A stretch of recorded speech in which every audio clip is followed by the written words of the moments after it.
do Meet.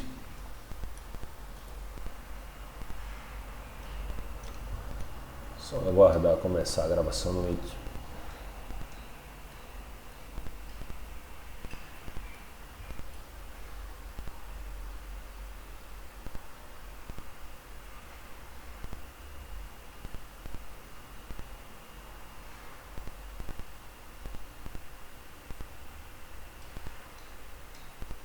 Esse tempo todo e ainda não começou.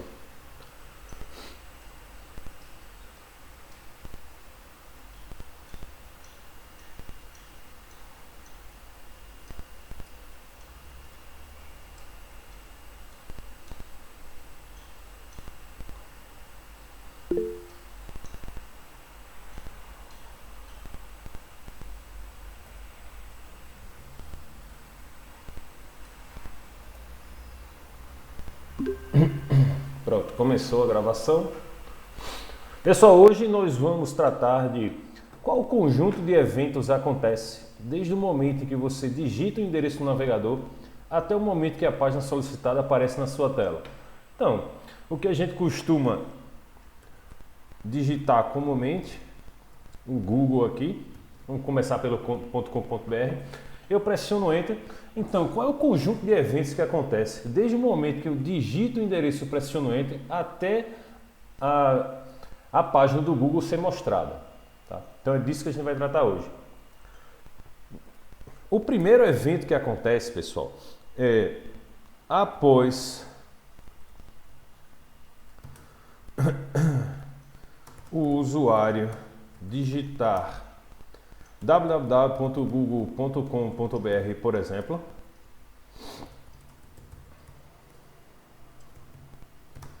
dezenas de atividades serão efetuadas. Tá? A primeira delas, pessoal, é o seguinte: quando a gente digita www.google.com.br, isso é bom para nós usuários. Do que é que eu estou falando? De memorizar nomes. Mas, conforme vocês viram ao longo da leitura do capítulo 1, a internet ela vai usar o endereço chamado endereço IP para nos localizar ao longo da internet. Então, uma das primeiras atividades que acontece é a conversão desse nome que nós utilizamos para um número, e esse número é o endereço IP. Pessoal, qual é mesmo o protocolo responsável por fazer essa conversão do nome que a gente usa? Esse nome aqui é chamado de URL, tá? Uniform Resource Locator, localizador de recurso universal, URL. Qual o protocolo que é utilizado para fazer a conversão da URL para o endereço IP? E aí, quem lembra? Pode escrever no chat, pode falar. Vamos lá, pessoal. A pergunta é: qual o protocolo, né? Qual o protocolo é utilizado para fazer a conversão da URL para o endereço IP? Está no chat. Qual o protocolo é utilizado para fazer a conversão da URL para o endereço IP?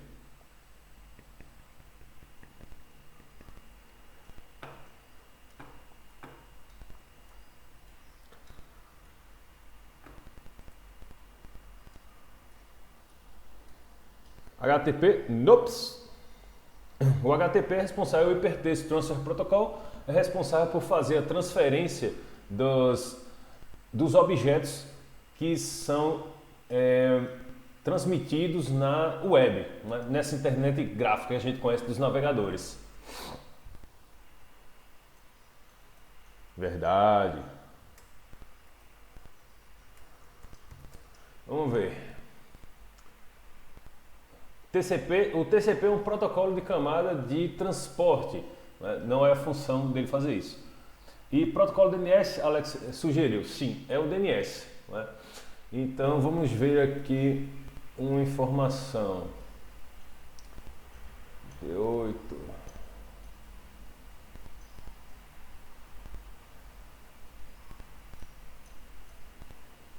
Então, ó, a palavra DNS aparece aqui, ó, na página 38, não é?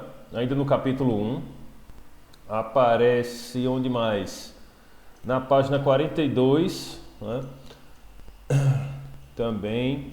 Na página 47, também foi o sistema de nome para mapear nomes da internet fáceis de entender para seus endereços IP. Então, ó, consta nas nossas atividades que vocês leram isso aqui e tá aqui, né? Mostrando. Também foi desenvolvido o sistema de nomes de domínio DNS utilizado para mapear nomes da internet fáceis de entender, por exemplo, gaia.cs.umas.edu para endereços IP de 32 bits. Então essa informação já constava aqui, né? Passou despercebida por 54 pessoas que a informação era essa, né? Claro, isso aqui é muito específico, né? A gente poderia estar desatento, não conhecer a importância, mas agora a gente vai destacar isso, tá? Então, após digitar, serão efetuadas dezenas de atividades. Uma das primeiras é realizar a conversão, e aí pessoal, o nome é tradução, tá? A tradução do nome para o endereço IP, realizar a conversão do nome, conforme aqui está no livro do Kurosu, o nome para mapear nomes da internet fáceis de entender. Ó.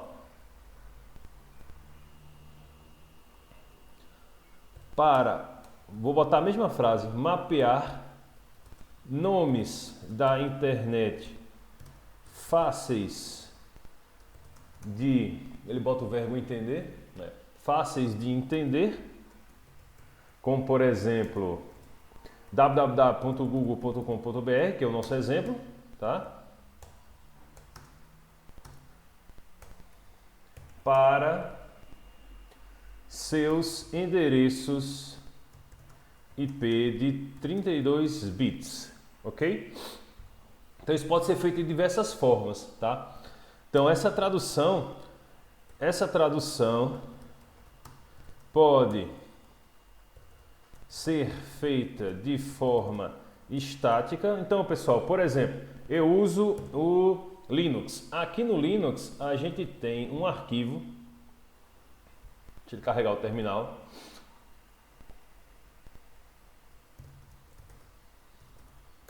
Chamado etc/hosts, tá? Então esse arquivo aqui, veja como ele é simples, é um arquivo de texto, tudo começa com uma cerquilha aqui, com o jogo da velha.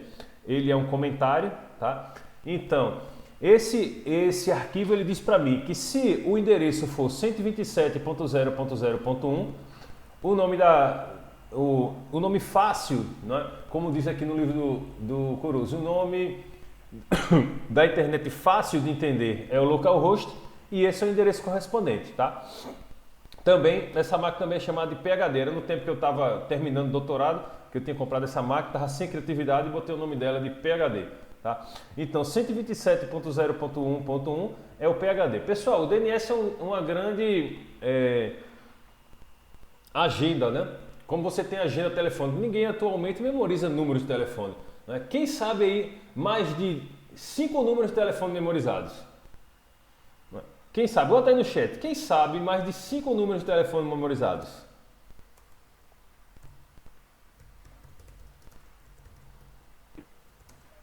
Eu acho que eu ainda sei, professor. Ainda sabe? Uns 5? Ó, pois eu, meu amigo. Eu sou como o Yasmin aí também, ó. Eu não de jeito nenhum. Eu lembro da minha mãe, o meu e do meu primo, que nunca mudou. São esses que eu lembro. Outros eu não sei decorado de jeito nenhum. O Joyce disse que só sabe 2, né? Eu só sei o meu e ele lá, não, Nicole? Tem hora que a gente se confunde. Quem tem o próprio número salvo na agenda do telefone, né? Então o Joyce disse Eu tenho. É? Então, ó, só sei o da TIM. Então é isso, né? É por isso, pessoal, né? Por isso que é difícil a gente memorizar números, né? Não é uma coisa natural para nós, né? Tiago disse que lembra, sem nem o meu, Pedro disse. Então, é isso, tá? E aí no Windows, se você está no Windows, você pode consultar um arquivo, vê se só se eu ainda me lembro, tá?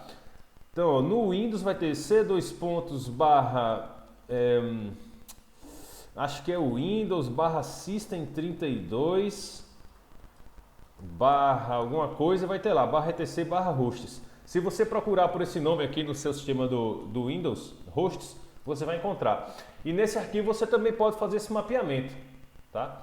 Então, pessoal, existe um comando, tá? Existem vários comandos, na verdade, que a gente pode utilizar no Linux para fazer essa tradução de nome para endereço IP, tá? Um deles é o host. Então, você coloca www.google.com.br, vai ser mostrado aqui o endereço IP do Google, tá? 172.217.162.63. O nome do comando é host, tá ok? Host. Você passa como parâmetro do comando a URL que você quer traduzir e aí o comando passa de volta para você o endereço IP correspondente. Se você pega esse endereço aqui e copia no navegador e cola no navegador, você vai ver que a página do Google é carregada, tá? Porque isso é como nossa agenda telefônica. Professor, o protocolo DNS não é um dos protocolos de TCP/IP. TCP/IP é o nome de modelo de referência, tá, Jantas? Então, tem dois principais nomes de modelo de referência que são utilizados, né, que foram padronizados, que são o modelo OSI e o modelo TCP/IP. Lá no capítulo 1, né, também teve a seção de leitura dos modelos de camadas. E aí vocês puderam ver o modelo de 7 camadas, que é o OSI, tá, que foi implementado lá na década de 80, e vocês puderam ver o modelo de 5 camadas, que é um modelo mais didático, tá? Mas se aproxima muito do modelo TCP/IP. Então, TCP/IP é o nome desse conjunto, o nome do modelo de camadas de protocolos, tá? E aí você vai ter camada de aplicação, camada de transporte, camada de rede, camada de enlace e camada física no modelo de 5 camadas, que é o que a gente vai estudar ao longo desse livro, tá? O modelo OSI, ele tem mais camadas, foi feito com 7 camadas, vocês puderam ler também isso, que cada camada tem um conjunto de funcionalidades e o objetivo é dividir e conquistar, né? Você não vai sobrecarregar uma única empresa que vai ter que saber todas as funcionalidades, desde a camada de aplicação, como por exemplo desenvolver um navegador, até a camada física, como por exemplo desenvolver as fibras óticas que vocês apresentaram no trabalho lá no sábado. Então, quando você divide o projeto em uma rede mundial em camadas, você facilita o desenvolvimento, porque cada empresa, cada grupo de pesquisa, né, pode se concentrar em um problema específico daquele conjunto todo de funcionalidades presentes lá no modelo de camadas. Então, tenham isso em mente, TCP/IP é o nome de um modelo de referência. Um modelo é uma representação do que você quer construir. E uma referência é o que você toma como ideia. Então, é um modelo de referência, é como você vai construir uma rede mundial, né, de forma padronizada. Então, essa é a diferença. Um DNS é um protocolo lá da camada de aplicação, lá em cima. Se a gente fosse desenhar aqui, faz parte também do escopo da aula de hoje, né? Se a gente for desenhar aqui, inserir desenho, o modelo de 5 camadas, a gente vai ter lá em cima a camada de aplicação, estão lembrados? Camada de aplicação. Não é? E alguém me diz alguma característica lá da camada de aplicação? Vocês leram?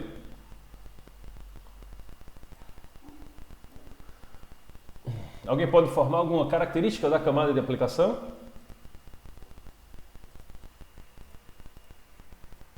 O nome aplicação é porque é onde estão os aplicativos, né? A gente está acostumado a utilizar a nomenclatura de aplicativo no nosso smartphone, mas é o ponto de entrada, né, entre os usuários da rede e a própria rede. Então a camada de aplicação vai fornecer serviços para os clientes.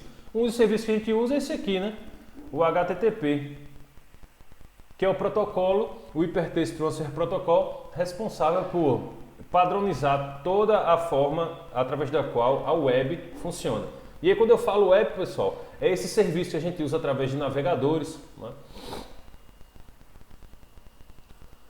E aí a gente passa para a camada de transporte, no modelo de 5 camadas, que fornece outros tipos de serviços também, né? Alguém lembra algum serviço da camada de transporte? E aí, pessoal? De dados. Cortou, Lara. Diz de novo, por favor. Transferência de dados. Isso, né? Duas máquinas. Isso, a camada de transporte vai fazer aqui o papel de conduzir as mensagens que partem da camada de aplicação, né, através de toda a pilha de protocolos da origem até o destino. Perfeito. Existem diversos outros serviços que também são fornecidos pela camada de transporte. Na camada de rede, pessoal, tem um bem importante aqui na camada de rede. Vocês lembram? Uma funcionalidade da camada de rede.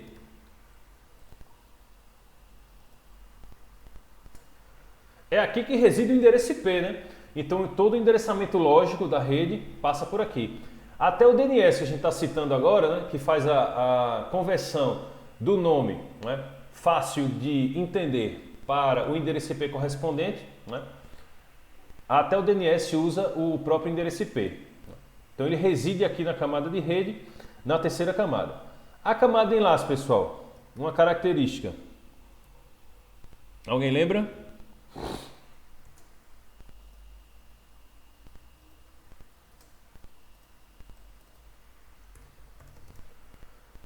Aqui na camada de enlace a gente vai poder identificar já os equipamentos, né? Então a camada de enlace ela tem uma funcionalidade chamada endereçamento físico, né? Nós vamos falar sobre isso também hoje. E a camada física, né? Que está muito relacionada com o trabalho que foi apresentado no sábado, que detém todas as características físicas. Então você vai observar se você vai transmitir as mensagens lá de cima que foram codificadas ao longo da pilha através de corrente elétrica no meio metálico, se você vai transmitir através de ondas eletromagnéticas no meio sem fio, né, no meio wireless, ou se vai transmitir através de luz, que é, de acordo com o trabalho que vocês apresentaram lá no sábado, o modo preferido dos provedores utilizarem para transmitir as informações dos seus clientes. O meio físico preferido, né, foi a fibra óptica. Então, essas são a pilha de protocolo de 5 camadas, tá, pessoal? Pessoal, Oi? poderia repetir a rede e o enlace, que não ficou bem claro. Existem dois tipos de endereço. Claro, tem muitas mais funcionalidades, tá, pessoal? Cada uma delas. Eu estou pincelando uma de cada uma para a gente exemplificar. Na camada de rede, nós temos um endereçamento lógico. Então, o que é que isso quer dizer? Eu posso configurar um endereço IP na minha máquina e, posteriormente, configurar outro. Tá? Nesse momento, pessoal, nós já vimos um comando hoje, que é o comando host, nós vamos ver outro comando agora, que é o ifconfig. O comando ifconfig permite que eu veja o meu endereço IP nos sistemas Linux. Tá? Se você tiver no Windows, você pode abrir seu terminal aí e digitar ipconfig. Se você só tiver o Windows instalado na sua máquina, eu recomendo fortemente que você faça no mínimo um dual boot. Você coloque o Windows e o Linux. Ou você abandone logo o Windows e vá para o Linux, que é bem mais interessante do ponto de vista didático. Tá? Então, ifconfig vai mostrar aqui qual é o meu endereço IP. Deixa eu isolar aqui a minha placa de rede física, que é essa aqui. Então, ifconfig, passo como parâmetro o nome da interface de rede. Então aqui vão vir diversas informações, que a gente não vai discutir agora, mas vai vir essa aqui, ó, 192.168.106. Esse é o meu endereço IP, tá? Agora, se eu desligar o computador e voltar a ligar, pode ser que esse endereço mude, tá? Não tem problema. Isso daí é contemplado pela pilha de protocolos. Por isso que se chama endereço lógico, porque ele pode mudar. Tá? Já o endereço físico, que é esse aqui, a gente vai observar no campo Ether, o endereço físico. Esse endereço aqui é gravado na minha placa de rede, tá? Que é o endereço MAC. Então esse não muda. Você não consegue alterar, depois que a sua placa de rede sai da fábrica, você não consegue ir lá na placa de rede e alterar esse endereço. Ele fica gravado para sempre. Essa é a diferença entre endereço lógico e endereço físico. Deu para entender, Tiago? Melhor agora? Essa é a parte do endereço lógico e físico? Isso. Que é uma diferença aqui entre camada de rede e camada de enlace. Com o comando ifconfig você consegue ver tanto o endereço lógico no campo inet, quanto o endereço físico no campo ether. Deixa eu anotar isso aqui. Deixa eu botar uma tabela aqui. Saída do comando host, vou botar ele primeiro, inserir tabela, esse daqui, propriedades da tabela, vou botar um fundozinho cinzazinho, ok, fonte Courrier. Pessoal, toda vez que a gente encontrar uma tabela com fundo cinza e fonte Courrier, nós sabemos que estamos lidando aqui com saídas de comandos, tá? Então o primeiro deles que a gente viu hoje foi o comando host. Copiar, colar. O comando host. Para que serve mesmo, pessoal, o comando host? Não tô enganado, é para transformar o endereço IP nos numerozinhos, no URL. Isso. Vamos dar só uma calibrada aí na fala, Tiago. O comando host é utilizado para fazer a... E aí, pessoal, a gente lembra dessa palavra, tá? Tradução, tá? Esse é o termo técnico do que o DNS faz. Ele traduz URLs, como o Tiago falou, para endereços IP e vice-versa, tá? Então ele também traduz endereços IP para DNS. É um caminho de via dupla. A tradução dos nomes fáceis de entender, usando a nomenclatura aqui do livro do Kurosu, tá? Fácil de entender, que são as URLs, que significa Uniform Resource Locator, para endereços IP. Então, os endereços IP fazem parte do nosso cotidiano, fazem parte da nossa vida. Toda vez que a gente pega no celular, a gente está usando o endereço IP. A gente usa o endereço IP o tempo todo, sendo que agora nós vamos partir da parte de ser usuário do endereço para ser compreendedores de como esses endereços funcionam. Vamos esquecer o lado do usuário e vamos agora passar para o lado administrativo, tá? Endereços IP. E vice-versa. Beleza. Aí já o comando ifconfig, vice-versa, que a gente tem muita parte prática, a gente pode utilizar quando estiver respondendo essa pergunta. Lembre, né? A gente está utilizando a aula de hoje para responder essa pergunta. Qual conjunto de eventos acontece desde o momento em que você digita o endereço no navegador até o momento em que a página solicitada aparece na sua tela? Então, o segundo comando, o comando ifconfig, você passa aqui como parâmetro o nome da sua interface de rede, tá? O nome da minha interface de rede física é ENP59S0, tá? E aí vai retornar como resposta todo esse conjunto de informações aqui. Vocês podem ver que a saída do comando, ela tem duas colunas. A primeira coluna vai apresentar apenas o nome da interface de rede, tá? Isso aqui, pessoal, é como o Linux chama a minha placa de rede, tá? A minha placa de rede está instalada no meu notebook. O Linux vai chamar ela de ENP59S0, tá? E eu pego tudo isso aqui e jogo aqui no quadro. Geralmente eu tenho que diminuir o tamanho da fonte para caber tudo numa linha só, isso mesmo. Reduzir aqui o tamanho dessa fonte. Está em 11, vamos ver, 10, 9, 8. Pronto, na fonte 8 já coube. Então, saída do comando host, saída do comando ifconfig. Saída do comando ifconfig. Tá?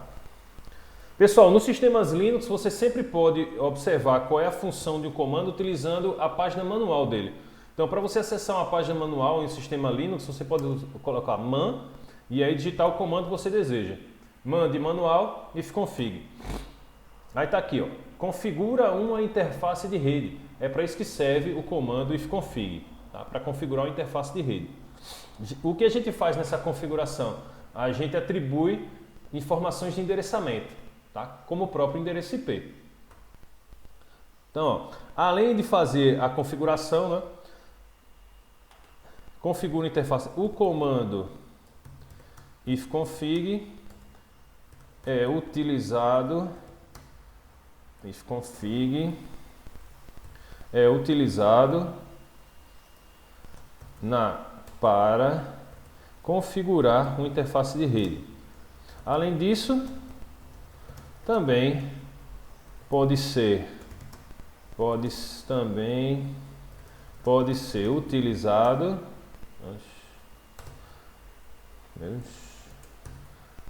para consultar as informações de endereçamento do host onde o comando é executado. Quem é que está no Linux aí? Bota aí no chat. Quem é que está no Linux? Detecção de Ubuntu, né? Zé Tiago está no Ubuntu, beleza. Nicole, a detecção de erro ela acontece em diversas camadas, tá? Tem até no livro, né? Vocês puderam ler no capítulo 1. É até uma desvantagem da utilização do modelo de camadas, que é você ter que repetir algumas funcionalidades em cada uma delas, tá? Então, detecção e correção de erros vai aparecer em algumas das camadas, tá? Agora bota aí no chat quem está no Windows, vai. Bota aí quem está no Windows. Só, ó, Nédia disse que está no Windows, 53 pessoas, né? Ó, ponto, eu. Lara também, né? Matheus, Camila. Pessoal, cada comando desse que a gente executa, Liriel também está no Windows, cada comando desse que a gente executa no Linux que eu estou mostrando tem um comando correspondente no Windows, tá? Por exemplo, no Windows, se você quiser fazer a tradução, você pode utilizar o comando nslookup. Tá? Ele tem aí no seu Windows. Então abre uma janela aí do DOS, digita nslookup www.google.com. Copia e cola o resultado aí no chat, pra gente ver. Digita aí nslookup www.google.com.br. Copia e cola o resultado que saiu aí no chat. Para quem tiver fácil fazer isso. Tudo bem, eu entendo que muitos de nós estamos no celular, mas para quem está no computador, digita aí o comando nslookup e copia e cola o resultado. Enquanto vocês fazem isso, eu vou anotar a saída desse comando também no nosso arquivo de anotações. Tá?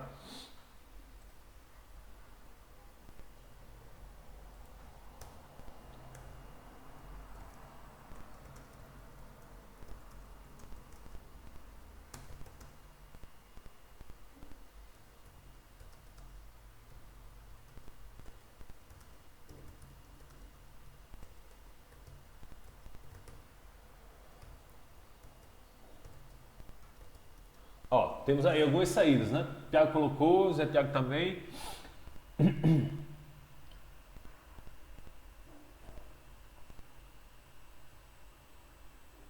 Então, no caso de Tiago, deu aí DNS Request Timeout, ou seja, não foi possível fazer essa tradução, né, dentro de 2 segundos, né, deu erro na tradução.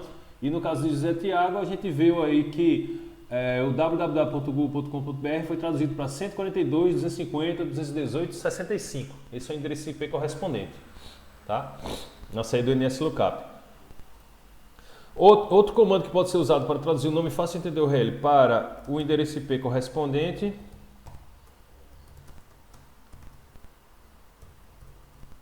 é o nslookup. Esse daqui tem tanto no Linux quanto no Windows, como a gente pode observar, né? Então vamos aqui copiar a saída dele.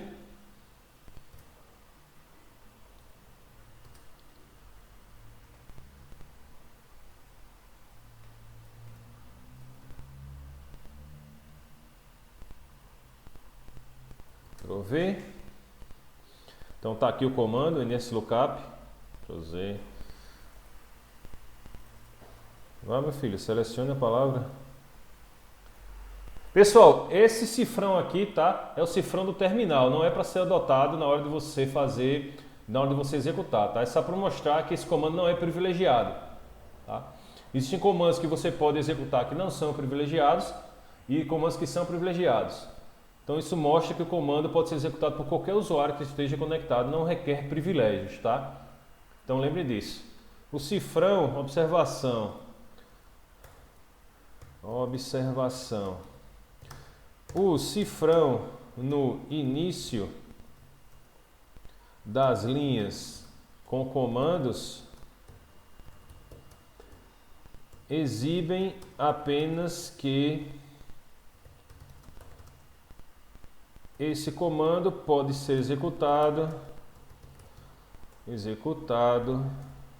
por qualquer usuário, sem a necessidade de privilégios administrativos.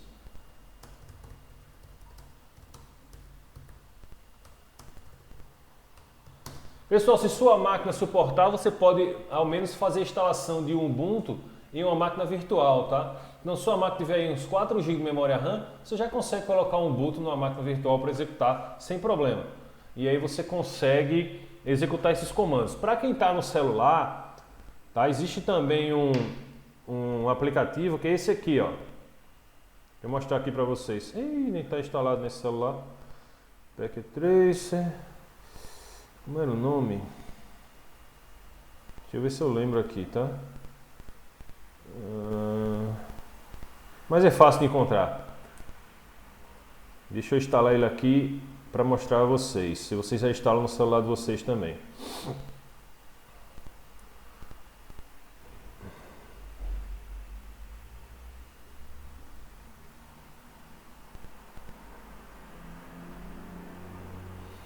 É esse carinha aqui, ó. Para quem está no Android, Terminal Emulator for Android. Basta você digitar terminal no Google Play que ele já vai mostrar isso aqui. Deixa eu instalar. Porque meu celular quebrou, aí eu mudei de celular, estava sem ele instalado ainda.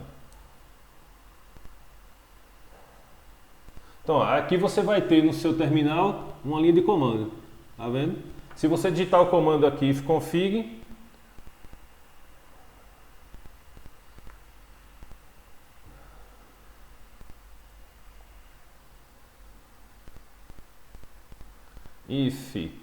ifconfig,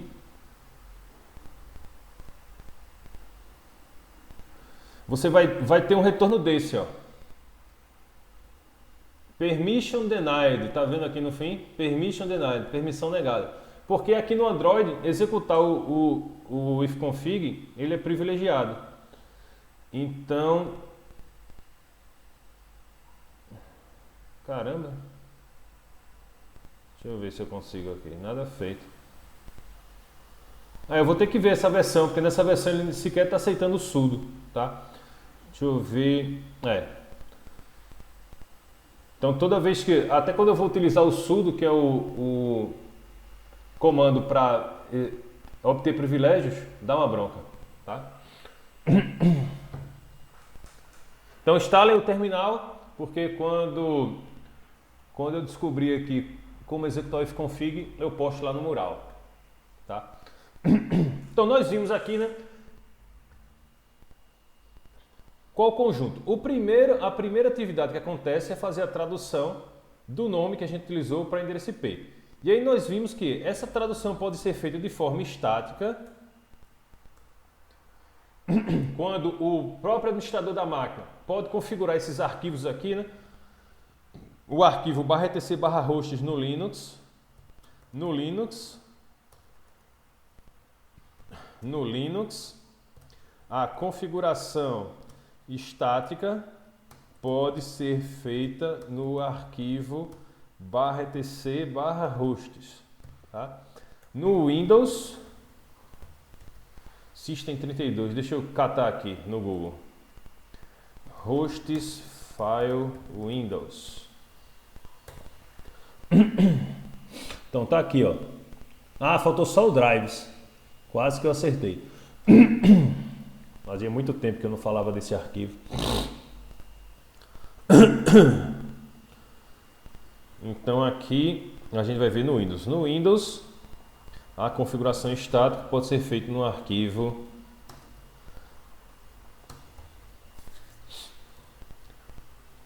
C2.Windows, Sys32, drives, etc, hosts. Quem aí conseguiu acessar esse arquivo e ver o conteúdo? Vai lá, pessoal, bota aí no chat. Conseguiu acessar esse arquivo e ver o conteúdo, quem tiver no Windows?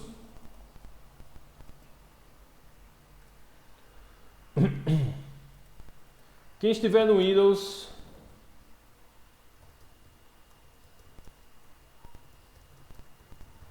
conseguiu observar o conteúdo do arquivo? E aí?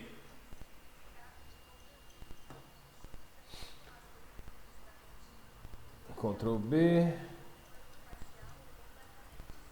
Ctrl B.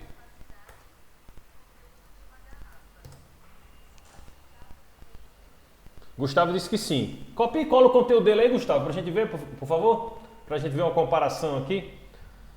Então, ó, esse daqui é um arquivo etc hosts no Linux.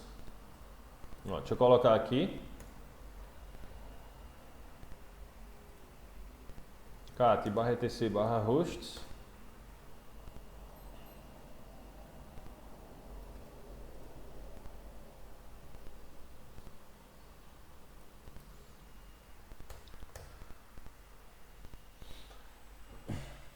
Ó, apareceu isso no meu, Lara disse. Cássio também colocou algo semelhante, Gustavo também. Então tá vendo, pessoal? Os arquivos são bem semelhantes. Né? Vamos diferenciar aí de acordo com a versão do Windows de vocês.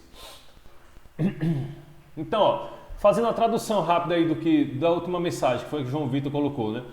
Esse é um arquivo de exemplo do host utilizado pelo TCP/IP da Microsoft. Deixa eu anotar porque a gente pode comentar aqui. E no Windows, esse aqui, vamos colocar a última que apareceu aqui.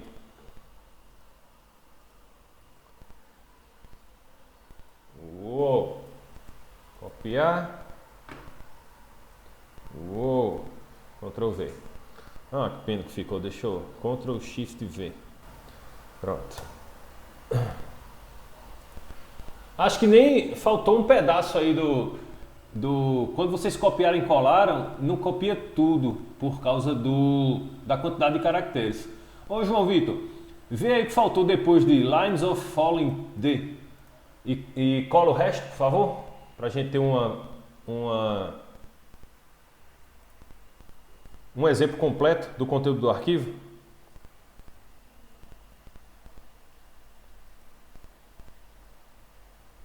Pronto. Valeu.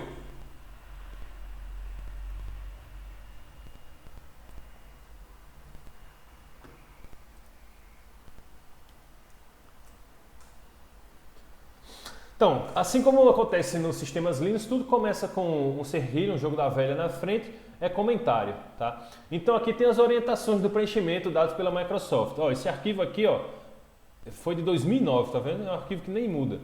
Então, esse arquivo de exemplo esse é um arquivo de exemplo usado pela Microsoft, pelo TCP/IP da Microsoft para o Windows. Então, note, né? Ele está falando aqui do modelo de referência TCP/IP. Né? Esse arquivo contém um mapeamento, olha a palavra, né? Mapear de endereços IPs para os endereços de nome de host, tá? De endereços IPs para nomes de host. Cada entrada deve ser mantida em uma linha individual. Então, para fazer uma tradução aqui, por exemplo, se eu quisesse fazer com que esse endereço aqui fosse traduzido, essa URL fosse sempre traduzida para esse endereço IP, bastava descomentar essa linha. A partir desse momento, quando alguém digitasse rhino.acme.com no navegador, ele seria diretamente traduzido para esse endereço IP, de forma estática. Isso que significa, pessoal, de forma estática. É feito pelo administrador da máquina, tá? Manualmente. De forma estática quer dizer manualmente. Eu vou desfazer aqui e continuar a leitura. O endereço IP deveria ser colocado na primeira coluna, deve ser colocado na primeira coluna, seguido pelo nome de host correspondente. Tá? O endereço IP e o seu nome de host devem ser separados pelo menos por um espaço. Então aqui a gente tem diversos espaços, é um tab que tem aqui. Além disso, comentários como esse devem ser inseridos em linhas individuais, seguidos por o nome da máquina, denotado por um símbolo hashtag, né? um hash, um cerquilho.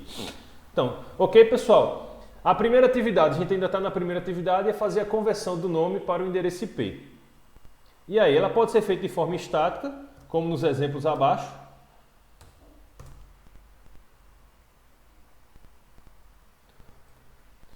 A conversão também pode ser feita e é o método adotado, o método padrão adotado, fazer essa conversão de forma automática,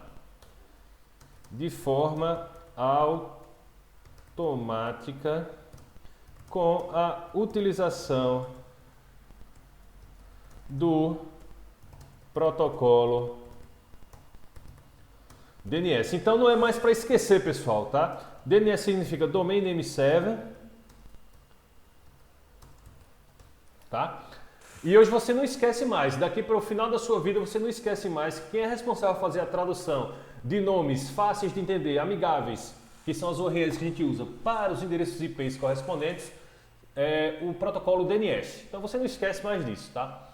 E aí você vai poder estudar o protocolo DNS ao longo dessa semana, que ele está contemplado no capítulo 2. Tá? Então, pessoal, de posse desse endereço IP, né, nós podemos encaminhar o processo de encapsulamento, que vocês também estudaram lá no capítulo 1, tá? Que faz parte de tudo isso aqui.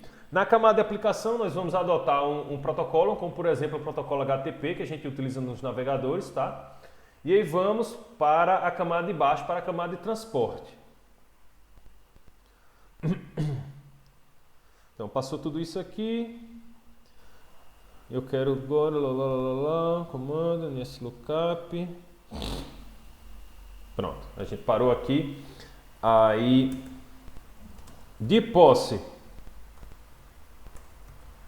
do endereço IP de destino. Pessoal, isso o DNS faz o quê? Ele nos informa o endereço IP do destino que a gente quer alcançar. Existe uma coleção de endereços que a gente tem que ter, tá? Para poder encaminhar essa informação da origem até o destino.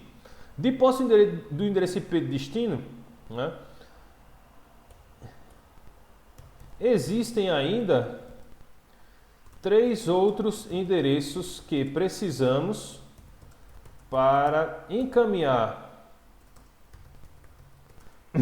a mensagem da camada de aplicação,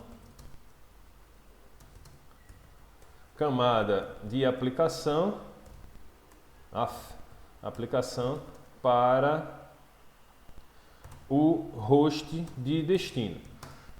Então, de posse do endereço IP de destino, existem ainda 3 outros endereços que precisamos para encaminhar a mensagem da camada de aplicação para o host de destino. Pessoal, vocês notaram ao longo da leitura do capítulo 1 que, dependendo da camada, nós vamos chamar a mensagem com um termo diferente?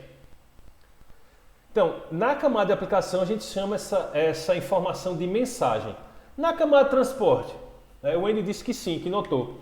Então, lembra aí, Wendy, na camada de transporte, qual era o nome que a gente dava a essas informações que estão trafegando?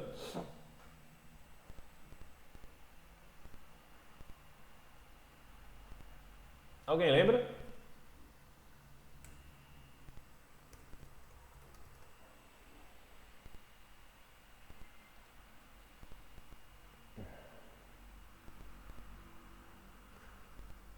Pacotes. Eu gosto muito, Alex, da palavra pacotes, e os pacotes eles são referenciados na camada de rede, tá? Embora o nosso livro-texto não adote essa nomenclatura. No nosso livro-texto, a gente pode observar aqui, ó, na camada de aplicação é onde reside a mensagem, tá? Então, o termo mensagem faz referência à camada de aplicação. Na página 38, né, tá aqui, ó, mensagem, tá vendo? Na página 38 a gente vê que na camada de transporte o nome dado é segmento. E ele diz que o segmento é um pacote da camada de transporte. Tá? Toda a minha formação da área de redes, segmento, isso mesmo. Toda a minha formação da área de redes, a gente chamou pacote na camada de rede. Tá? Mas aqui ele usa o termo pacote para se referir de forma genérica. Tá? Na camada de rede a gente tem os datagramas, que é aqui que eu também chamo de pacote. Tá? Toda vez que eu falar pacote, é um sinônimo para datagrama. Na camada de enlace a gente vai chamar isso de quadro.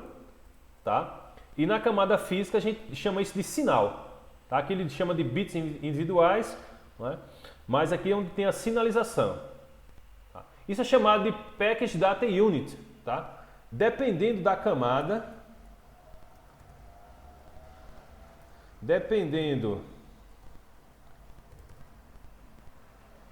eu vou ativar o negócio, senão a gente vai perder muito tempo aqui.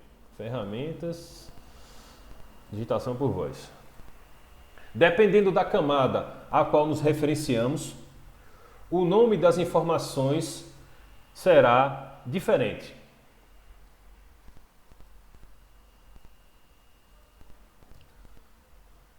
Por que esse S saiu maiúsculo aqui? Será diferente. Na camada de aplicação, utilizamos o termo mensagem. Ponto. Na camada de transporte, utilizamos o termo segmento.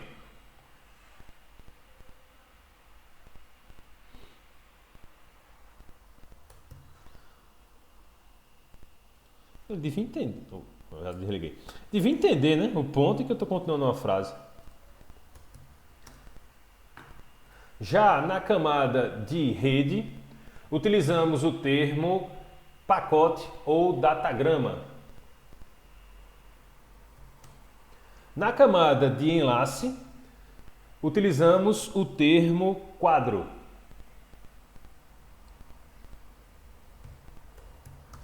Na camada física, utilizamos o termo sinal. Pronto, é só, já na camada de rede, botar umas vírgulas aqui, utilizamos o termo pacote ou datagrama. Na camada de enlace, vírgula, utilizamos o termo quadro.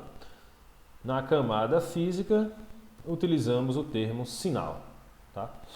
Então, vou marcar aqui, na camada de aplicação, mensagem. Na camada de transporte, utilizamos o segmento. Na camada de rede, pacote ou datagrama. Na camada de enlace, o termo quadro. E na camada física, sinal. Isso ajuda, pessoal, na compreensão de quando você estiver fazendo a leitura. Tá? Isso, genericamente,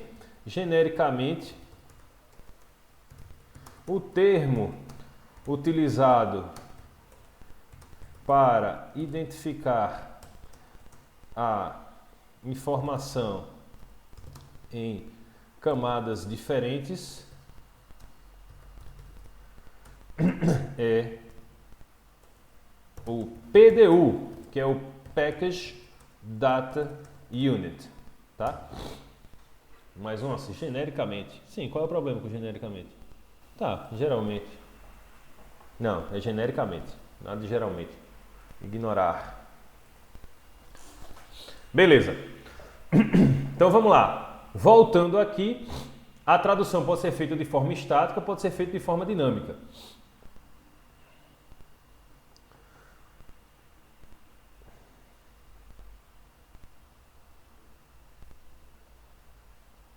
De posse do endereço IP, existem 3 outros endereços que precisam ser, que precisamos para encaminhar a mensagem. Tá? Então precisamos, além do endereço IP de... Deixa eu colocar aqui, são eles. Para deixar isso bem claro. Então, ó, vamos botar aqui. Endereço IP de origem. Endereço IP de destino. Precisamos do MAC de origem e do MAC de destino. Tá? Os 4. Então, o endereço IP de destino a gente já viu como obtém, né? Através do DNS. O endereço IP de origem, pessoal, o endereço IP de origem é obtido de 3, pode ser obtido de 3 diferentes formas, tá? E a gente pode ter a forma estática. E aí, pessoal, o que quer dizer a forma estática? A gente já viu um exemplo de utilização estática hoje. O que é essa forma estática?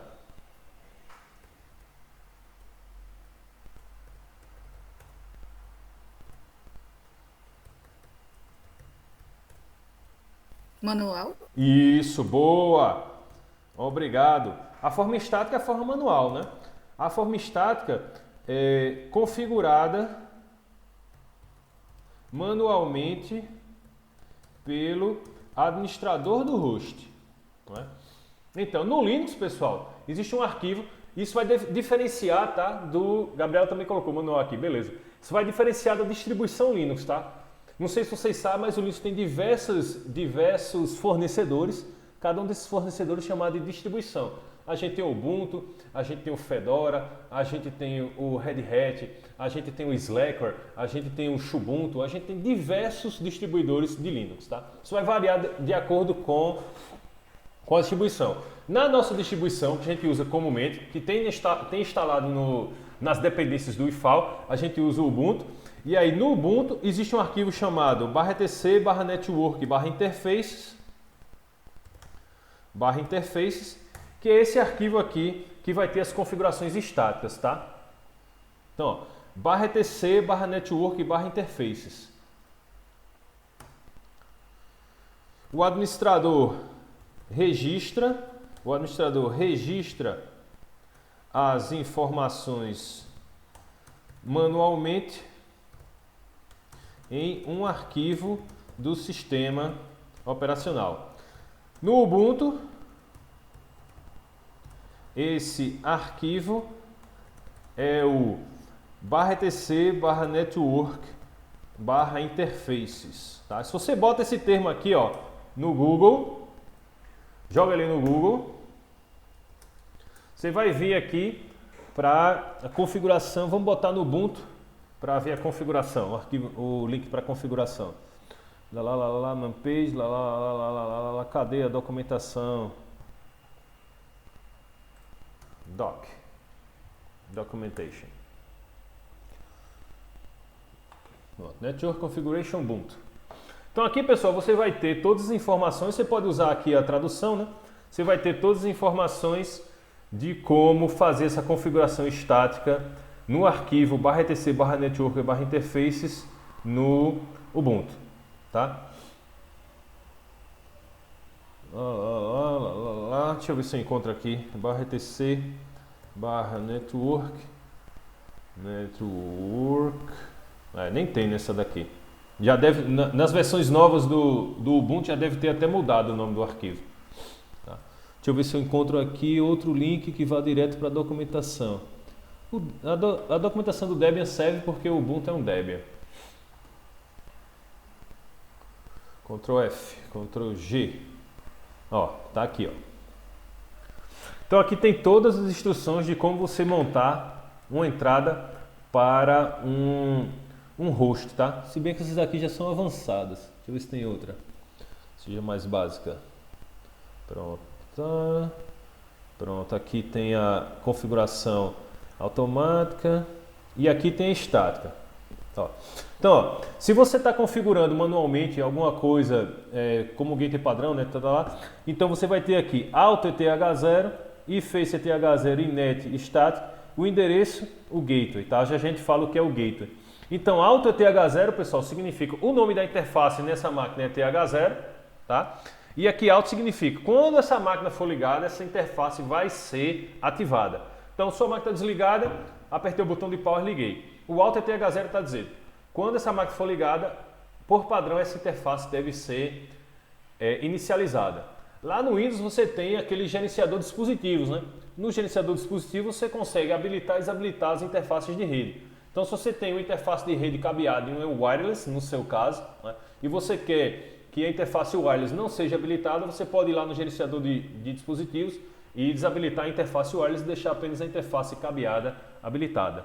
Tá? Então, isso daqui é um exemplo do que, deixa eu botar esse link aqui, do que você pode configurar no arquivo /etc/network/interfaces. Tá? Um guia de configuração manual no Ubuntu pode ser encontrado em... tá aqui. É do Debian, tá? Mas o Ubuntu é uma distribuição que foi baseada no Debian. Então o que funciona no Debian funciona no Ubuntu, tá? E no Windows, pessoal, como é o nome do arquivo? No Windows você tem aquela janela, né, de configuração da interface de rede. Windows, janela de configuração de rede. Vamos para imagens. Que no Windows 7, deixa eu botar aqui o Windows 7. Né? Boa parte de vocês deve estar no Windows 7, no Windows 10. Qual é a versão do Windows de vocês? Bota aí, por favor.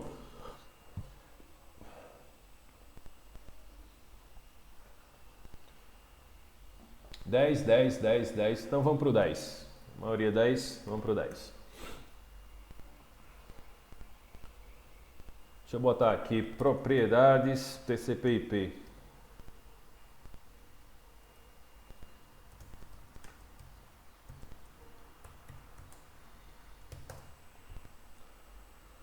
Pronto, essa janela aqui. Tem alguma limpa aqui do Windows 10. Então tem todo um passo a passo, tá, pessoal, para chegar nessa janela. Eu queria uma que estivesse limpinha. Vamos botar essa aqui mesmo. Então, ó, propriedades do protocolo IP versão 4, TCP/IP. Então, ó, copiar imagem e colar. No Windows, essa configuração é feita na janela abaixo.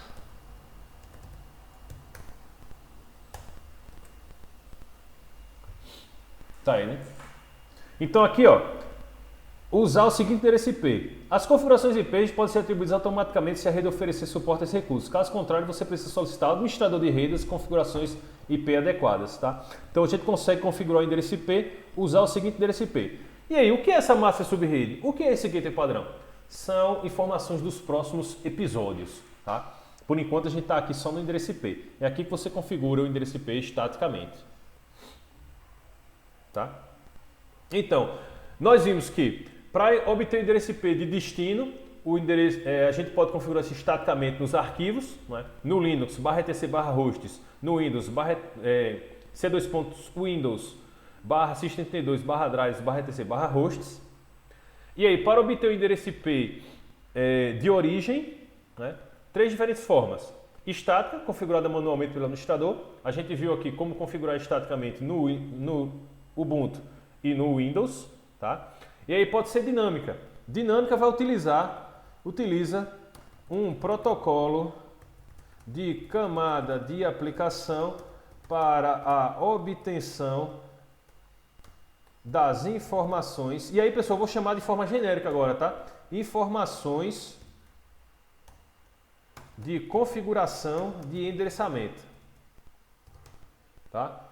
Porque as informações de configuração de endereçamento são 4 endereços: o endereço IP, a master subrede, o gateway e o servidor DNS. Por enquanto a gente está lidando somente com o endereço IP, mas a gente sabe que a gente precisa de mais informações, tá? Dinâmica. Então, houve toda uma evolução dos protocolos de obtenção do endereço IP, tá? Houve uma evolução dos protocolos para obtenção das informações de configuração de endereçamento.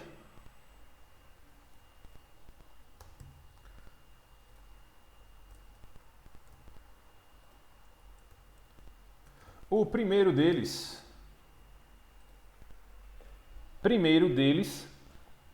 foi o HARP. Ele não sabe. O HARP. O Reverse Address Resolution Protocol. Tá? Então, somado a esses protocolos que a gente já conheceu no capítulo 1, HTTP, DNS, né? TCP, IP, Ethernet, são todos protocolos citados no capítulo 1. Tá? A gente também tem o HARP. O primeiro deles foi o HARP, seguido do BootIP, até a chegada ao protocolo utilizado atualmente. Alguém sabe o nome desse protocolo? O protocolo de configuração dinâmica de hosts. Alguém já escutou falar? Diz aí no chat, fala aí no áudio. Qual é o protocolo que é utilizado para obtenção do endereço IP, para obtenção das informações de configuração de endereçamento?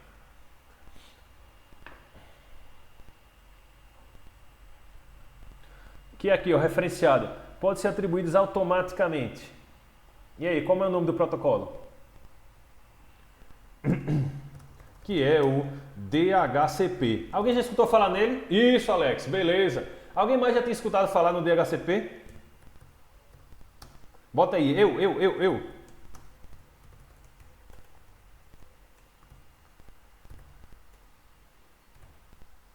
Ninguém? Então estão devidamente apresentados. Pessoal, vocês vão observar que boa parte dos protocolos termina com um P no final, não é? Porque é justamente de protocolo. HTTP, Hypertext Transfer Protocol. DHCP, Dynamic Host Configuration Protocol. Então esse P geralmente significa a palavra protocolo. Protocolo e configuração de host dinâmico. Tá? Então, se a gente observar aqui nas configurações do Ubuntu, né? Para você inicializar de forma automática, ó, interface é TH0, internet, DHCP. Isso aqui, essa linha é utilizada dentro do arquivo /etc, /network, /interfaces para informar que as informações serão obtidas de forma dinâmica, tá? Utilizando o protocolo DHCP. É essa linha aqui. Tá? Auto é TH0, essa interface é inicializada quando a máquina for ligada. E face é TH0 e net DHCP, significa que a interface é TH0, vai ter suas configurações de internet, o INET aqui é uma sigla para internet, obtidas de forma dinâmica através do protocolo DHCP. Tá? E lá no Windows é só você marcar aqui, ó, obter IP automaticamente. Aí já vai utilizar o DHCP. Tá? E aí, pessoal, a forma automática é a seguinte. Se a forma dinâmica falhar, os sistemas operacionais com configuração da forma automática irão atribuir um endereço IP de uma faixa específica. Então, ó, se a forma dinâmica falhar, os sistemas operacionais com a configuração da forma automática habilitada irão atribuir endereço IP de uma faixa específica, que é a faixa 169.254.0.0 até 169.254.255.255.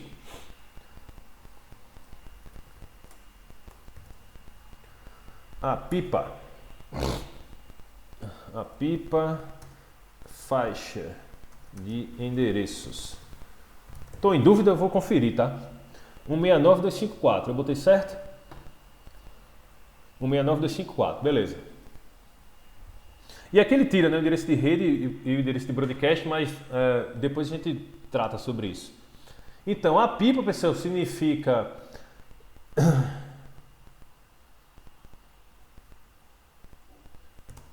a habilitação da forma automática é feita com o protocolo APIPA, que é um dos que eu nunca consigo memorizar. Automatic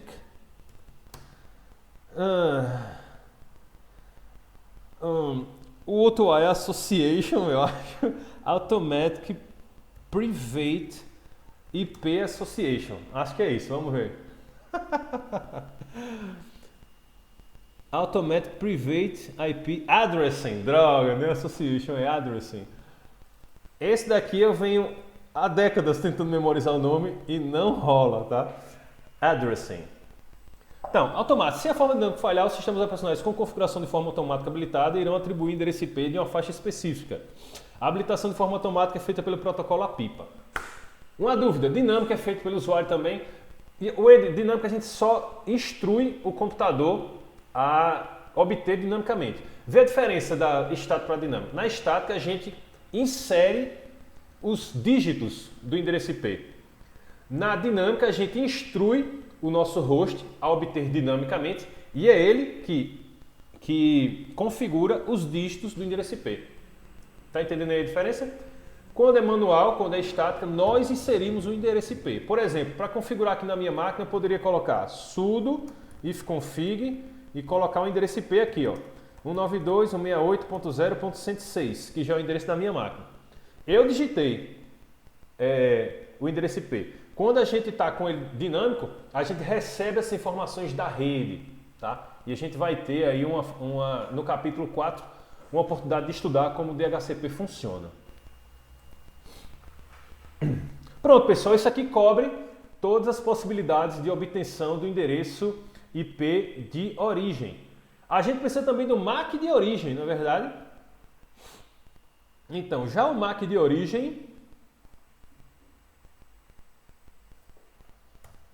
já o MAC de origem é obtido diretamente da placa de rede instalada no host. Só Oi. para lembrar aqui o que é Mac. Beleza, vamos lá. Nós já vimos na saída do comando ifconfig hoje o endereço lógico, o endereço IP, e vimos também o endereço MAC da placa de rede, tá? Então vamos lá. Os endereços MAC também é uma sigla, significa Media Access Control, controle de acesso à mídia, tá? São endereços hexadecimais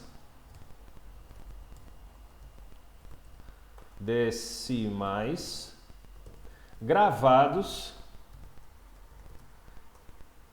diretamente no hardware da placa de rede. Então, se você tem aqui uma placa de rede, images, Ctrl A, images, vai rapaz, images, placa de rede.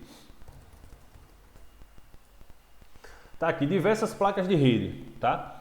Um desses chips aqui da placa de rede vai armazenar o endereço MAC, tá? Para que isso? O endereço MAC é utilizado para você identificar fisicamente o host. E essa identificação é feita com o endereço da placa de rede, tá? Diferentemente do endereço lógico, eu posso mudar, o endereço físico não muda, tá?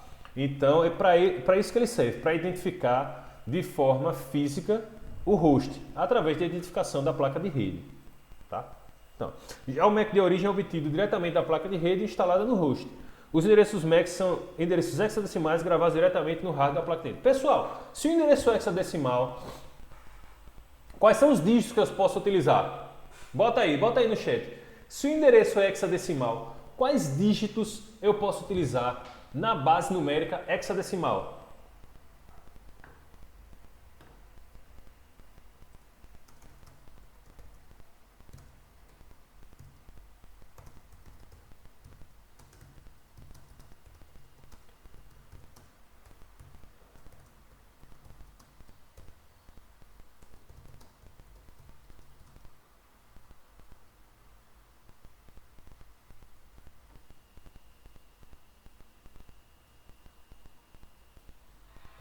E aí, pessoal?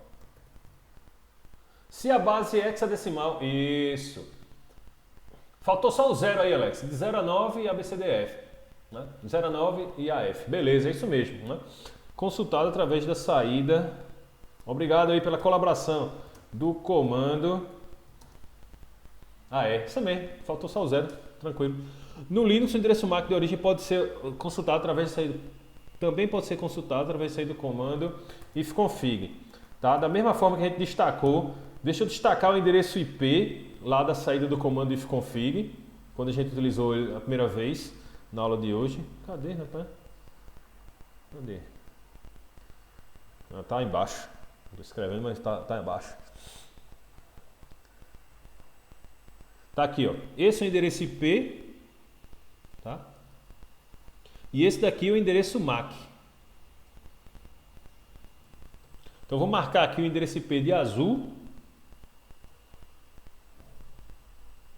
E vou marcar o endereço MAC de vermelho. Vocês podem observar que o endereço MAC aqui só vai ter dígitos de 0 a 9 de A a F.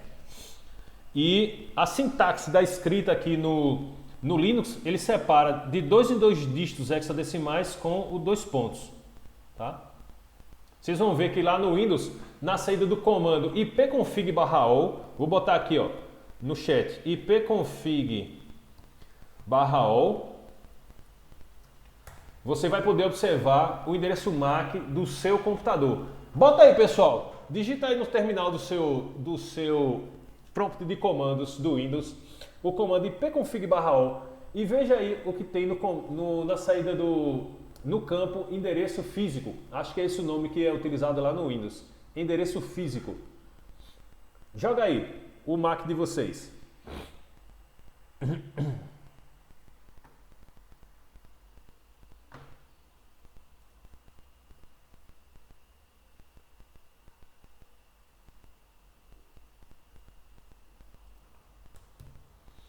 Alguém conseguiu digitar ipconfig/o?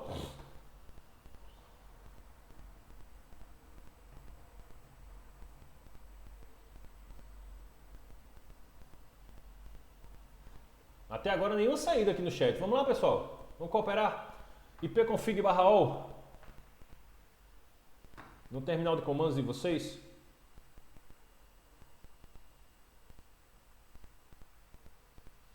Boa. Então, endereço físico, né? O Thiago colocou aqui 70 B5 E8 FB FE DC. Note que no Windows, quando você consulta o Mac, ele vem separado os dois discos com um traço, tá? Lembrando que esse traço, esses dois pontos não fazem parte do endereço, tá? O endereço é apenas assim, ó. Ifconfig. O endereço são apenas os dígitos, tá? Os dois pontos e o traço não fazem parte do endereço. Aí, Arthur, foi a questão da quantidade de... Ah, não, o teu também saiu aqui, né? Endereço físico 64, 32, A8, 5F, A1, 63. Vocês vão notar que esse endereço nunca vai se repetir, porque tem um órgão da internet chamado ICANN, que é responsável por fazer esse controle dos endereços MAC que são utilizados, ó, mas chegou aqui mais um de Cássio, que são utilizados pelos fabricantes de placa de rede, tá entendendo? Quando o fabricante de placa de rede vai produzir um novo lote, ele se comunica com a ICANN e a ICANN diz, ó, você vai utilizar esse lote, essa faixa aqui de endereços MAC. Tá? Tanto, pessoal, que os 6 primeiros dígitos hexadecimais do endereço MAC identificam o fabricante. Tá? Você pode observar qual é o fabricante da sua placa de rede com os 6 primeiros dígitos do endereço MAC, tá? Então, os endereços MAC são endereços hexadecimais. São formados por 12 dígitos hexadecimais,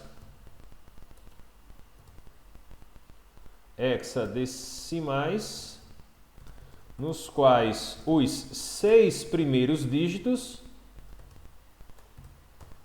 identificam o fabricante da placa. Ei, pessoal, deixa eu fazer uma correção. Não é ICANN não, tá? É a I3E, que é responsável por essa associação, tá? É a I3E que controla qual lote vai ser, vocês identificam qual fabricante vai utilizar qual faixa de endereços, tá? Então esses 6 primeiros dígitos são chamados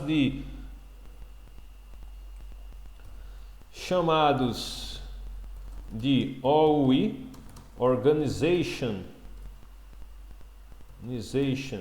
Unit Identifier. Deixa eu conferir se é Identifier ou Identification. OUI, Organization Unit Identifier. Tem dizendo aqui que é um advérbio, Organizationally Unit Identifier. Deixa eu ver. Conferir. Organizationally Unit Identifier.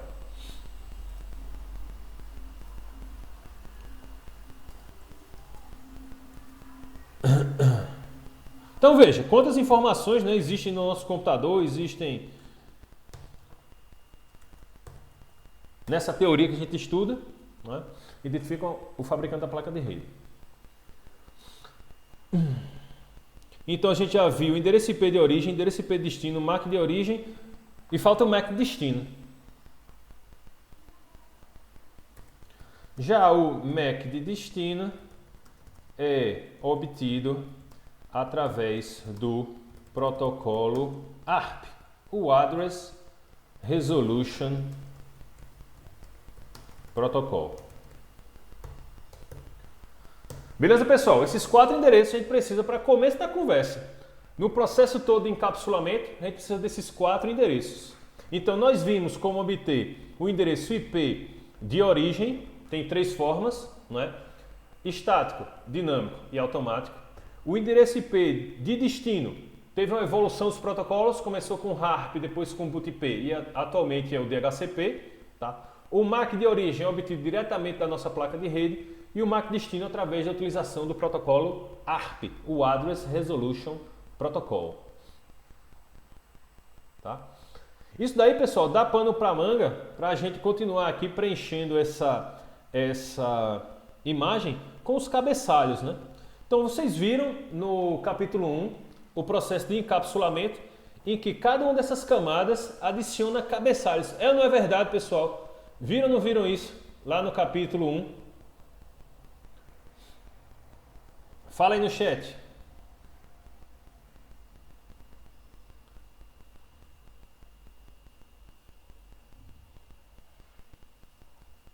O que é um tipo de nó híbrido? Em que contexto, Alex? Não sei em que contexto você está falando aí.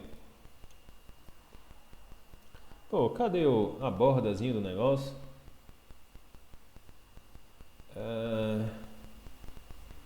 Linha. Aí.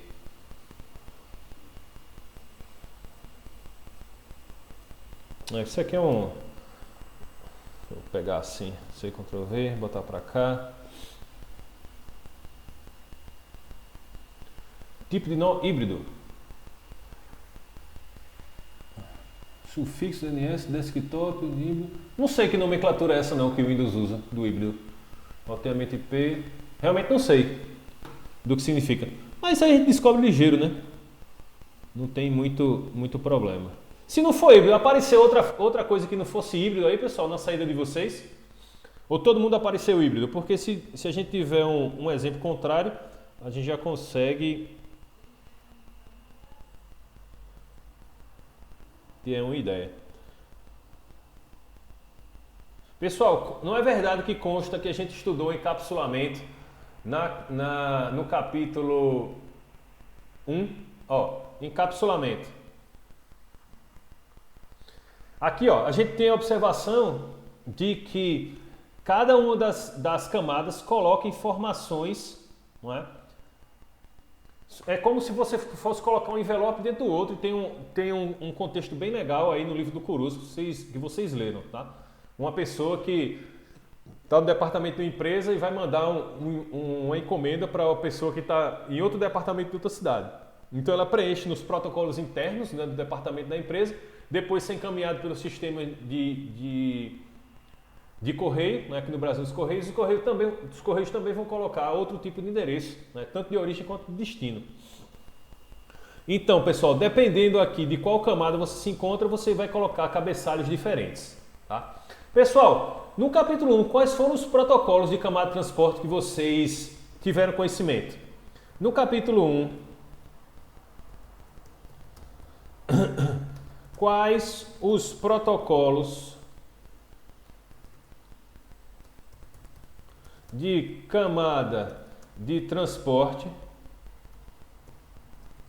foram citados? Quais foram os protocolos? Está no chat. No capítulo 1, quais protocolos de camada de transporte foram citados?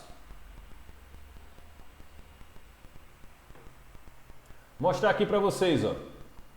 Foram citados o protocolo TCP e o DP. Tá vendo? São os principais protocolos utilizados na internet na camada de transporte. TCP e o DP. Tá? E aí, pessoal, para cada um desses protocolos a gente vai ter o header, o cabeçalho. Eu vou mostrar agora para vocês o cabeçalho da camada de transporte, quando o protocolo é o TCP. Deixa eu carregar o RFC aqui. A gente sabe que os protocolos da internet são padronizados através de documentos chamados RF6, tá? E aqui está o cabeçalho do TCP na camada de transporte. Deixa eu fazer um print dele aqui para colocar no nosso arquivo. Gráficos, lá.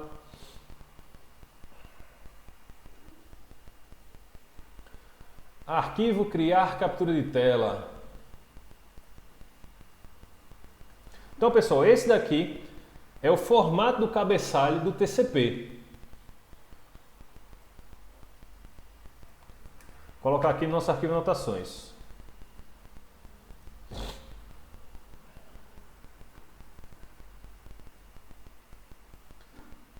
Então, ó,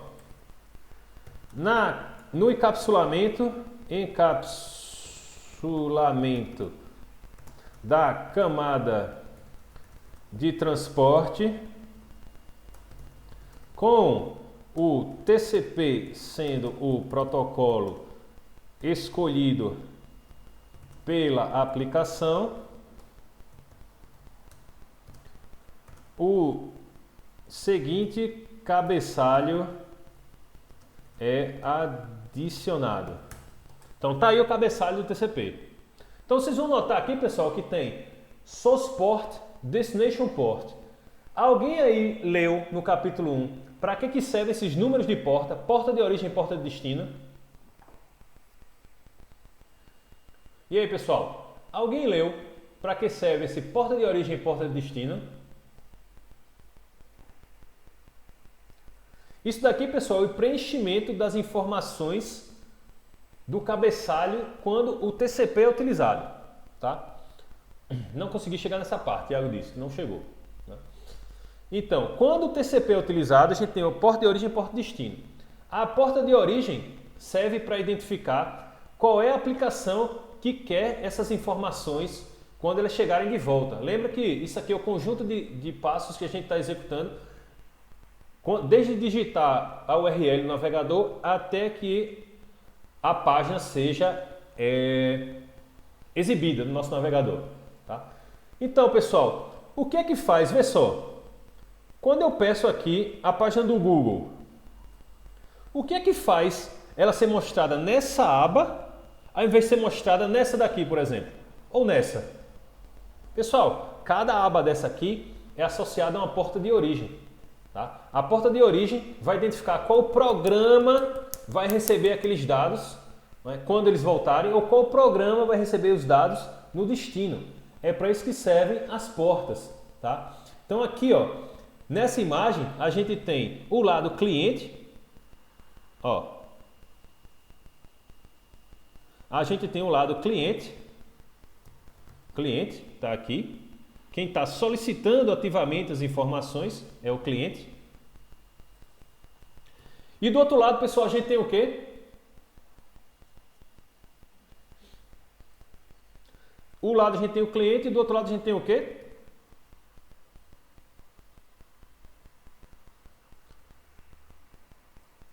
O servidor, que vai responder as solicitações. Tá? Então, quando a gente está lá na camada de transporte, a gente vai preencher aqui o lado cliente com a server. Isso, Thiago. Serve para identificar, enviar e receber informações de dados. Todas as informações juntas vão servir para enviar e receber as informações, né? Então tá correto, mas foi genérico. Então, ó, na camada de transporte, no cabeçalho, a gente vai adicionar do lado cliente uma porta de origem que permita que quando as informações retornem, elas sejam enviadas para o programa que as solicitou. E já a porta de destino vai identificar a aplicação do lado do servidor, quando a gente está do lado do cliente, né? Partindo do princípio que esse cabeçalho está sendo preenchido pelo cliente, a gente vai ter na porta de origem uma porta para o cliente, na porta de destino o serviço que vai ser utilizado, né? Que vai ser identificado, que vai ser solicitado no servidor. Por exemplo, pessoal, a gente pode ter aqui, ó, do lado, vê se vocês concordam, a gente pode ter aqui uma máquina de origem solicitando informação, tá? Essa informação vai ser respondida aqui pelo servidor, tá? Aqui no meio a gente vai ter diversos equipamentos até que essa informação chegue ao servidor de destino. Então, a gente tem aqui um equipamento de camada 2, que é o switch, tá? E aí nós temos diversos roteadores da origem até o destino, que é o que compõe a internet. Esses caras estão todos conectados aqui também de alguma forma, tá? Estão conectados.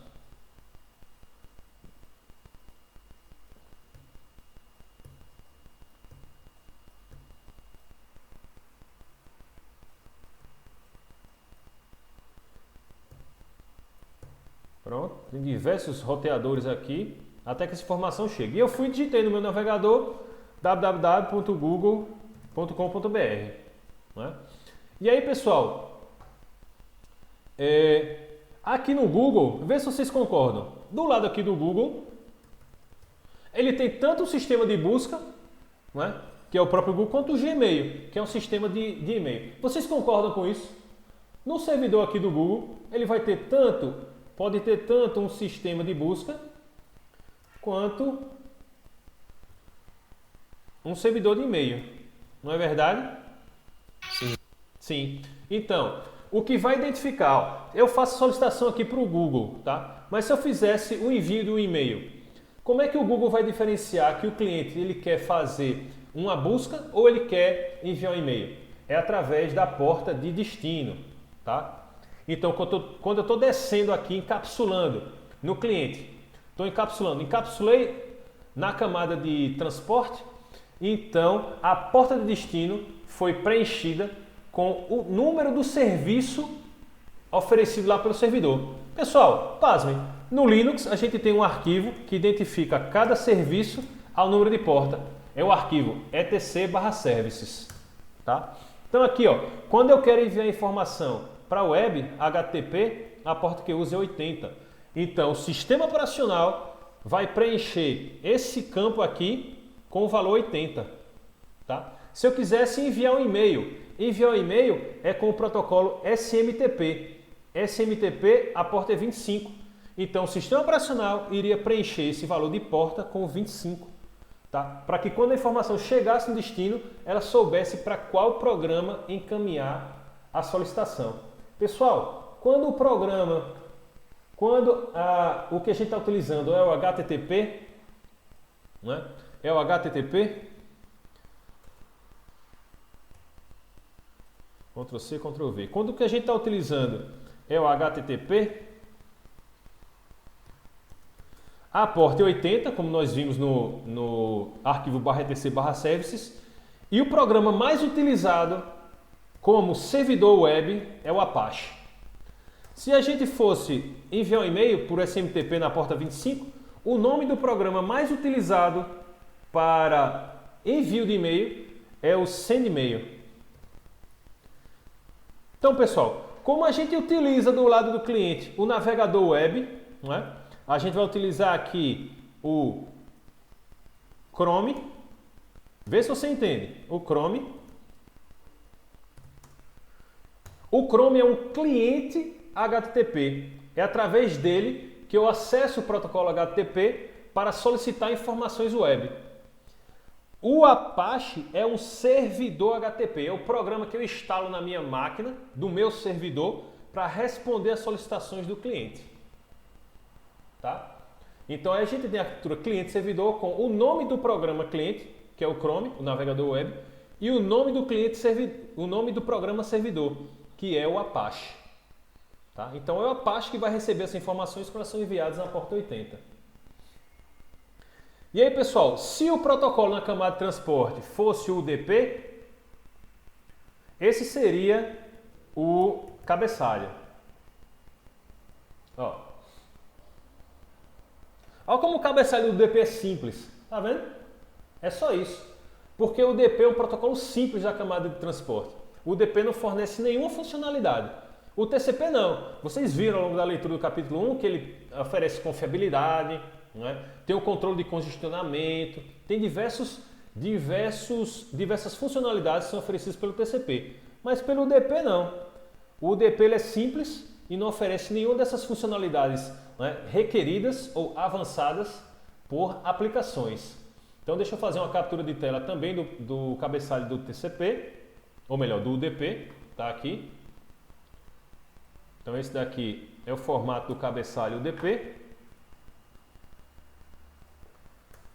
Já se a aplicação solicitasse a utilização do protocolo UDP, o seguinte cabeçalho seria preenchido. Esse é o cabeçalho do UDP. Tá? Só tem source port, destination port, tamanho e verificação de erro. Então, encapsulei as informações na camada de transporte. O procedimento vai continuar. Caramba, cadê a imagem? O procedimento vai continuar na camada de rede. Tá? Então, a camada de rede também vai colocar aqui o seu cabeçalho. Vocês viram isso na leitura. Pô, copia e cola. Na leitura do capítulo 1. Então eu vou ter também aqui um header, HE de header, tá pessoal? Da camada de rede. Mas aí o que acontece? Eu continuo aqui com o cabeçalho da camada de transporte. Tá? Se repete. E do lado de cá também. E aí, pessoal, na camada de rede, o protocolo utilizado é o protocolo IP. Tá?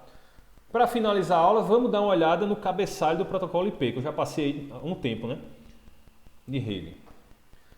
Então, encapsulei agora na camada de rede. Então, vai ser o RFC do IP. Então, tá ele aqui, ó. Vamos dar uma olhada no cabeçalho do protocolo IP. Header. Esse daqui, pessoal, é o cabeçalho do protocolo IP. Tá? Vamos fazer um print dele também para deixar documentado no nosso arquivo de anotações. Então,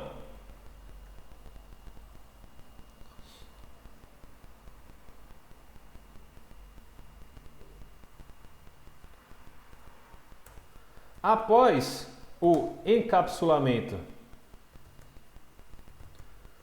na camada de transporte, a informação é passada para a camada de rede, onde o cabeçalho do protocolo IP, o Internet Protocol,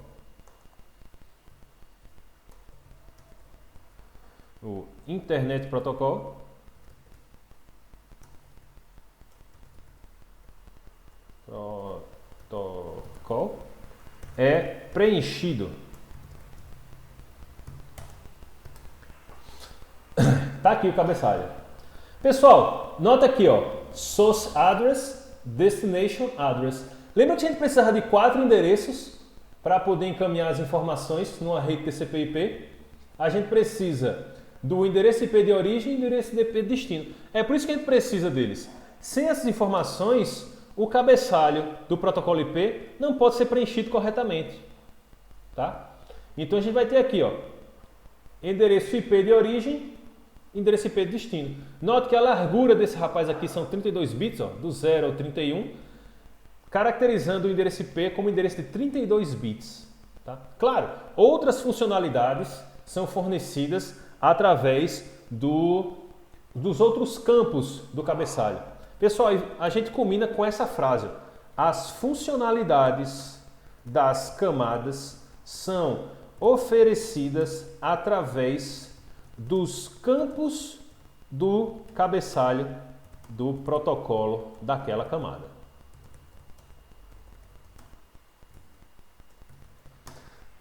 Então, lá na camada de aplicação, nós vamos ter serviços oferecidos. Então, cada um dos protocolos de camada de aplicação também vai ter um cabeçalho específico. E a gente vai estudar isso no capítulo 2. Na camada de transporte, né, existem as funcionalidades. Confiabilidade, controle de fluxo, controle de congestionamento. São funcionalidades da camada de transporte. São oferecidas através do preenchimento dos campos do cabeçalho daquele protocolo. Na camada de rede, como essa aqui, ó, a gente tem endereçamento lógico. O endereçamento lógico é fornecido através dos campos do cabeçalho. E a gente vai estudar ao longo desse curso para que serve cada um desses campos em cada um desses cabeçalhos. Tá? Então, para finalizar, depois que a gente encapsula na camada de rede, a gente encapsula também na camada de enlace. Deixa eu pegar o povo, botar um pouquinho para cá, para caber. A gente encapsula também na camada de enlace. A gente vai ter o... Lembrando que H é de header, tá, pessoal? Cabeçalho em inglês. E a gente vai ter também o cabeçalho da camada de enlace. E aqui, pessoal, na camada de enlace que vai o endereço MAC, né? Por isso que a gente precisa do endereço MAC para poder preencher o cabeçalho na camada de enlace.